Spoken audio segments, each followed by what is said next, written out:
కేంద్ర మంత్రి బండి సంజయ్ సంచలన వ్యాఖ్యలు చేశారు. కులం, మతం, జాతి లేని వ్యక్తి రాహుల్ అంటూ బండి సంజయ్ వ్యాఖ్యలు చేశారు. రాహుల్ తల్లి సోనియా గాంధీ క్రిస్టియన్ అని, రాహుల్ గాంధీ తాత ఫిరోజ్ ఖాన్ గాంధీ అంటూ బండి సంజయ్ చెప్పారు. రాజీవ్ గాంధీ తండ్రి ముస్లిం అయితే రాహుల్ గాంధీ కూడా ముస్లిం అవుతారు అంటూ బండి సంజయ్ అన్నారు. కాంగ్రెస్ నేత జగ్గారెడ్డి కామెంట్లకి సంజయ్ కౌంటర్ ఇచ్చారు. ఇవాళ 94లో నరేంద్ర మోడీ గారి క్యాస్ట్ను బీసీ జాబితాలో చేర్చింది కాంగ్రెస్ పార్టీ ప్రభుత్వం. అప్పటి నరేంద్ర మోడీ గారు బీసీ. ఇవాళ నరేంద్ర మోడీ గారు బీసీ కాదన్నప్పుడు నేనేమన్నా అంటే, మరి రాహుల్ గాంధీ గారు ఏ మతము, ఏ కులము, ఏ జాతి, ఏ దేశమో అన్న.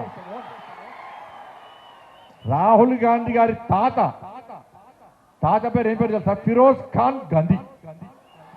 ఏం పేరు? కొంచెం పెద్దగా ఉందా పేరు?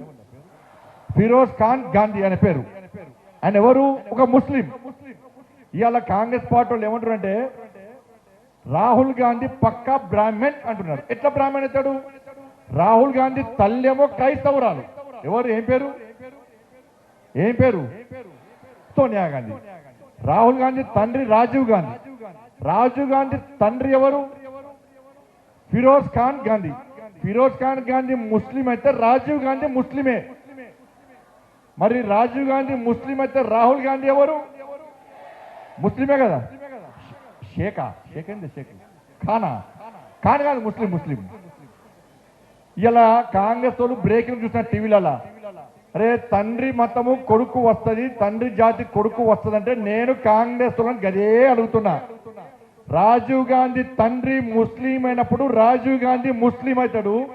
రాజీవ్ గాంధీ ముస్లిం అయినప్పుడు రాహుల్ గాంధీ కూడా ముస్లిం అవుతాడు. ఇది లెక్క. ఇప్పుడు మాట్లాడు ఇక.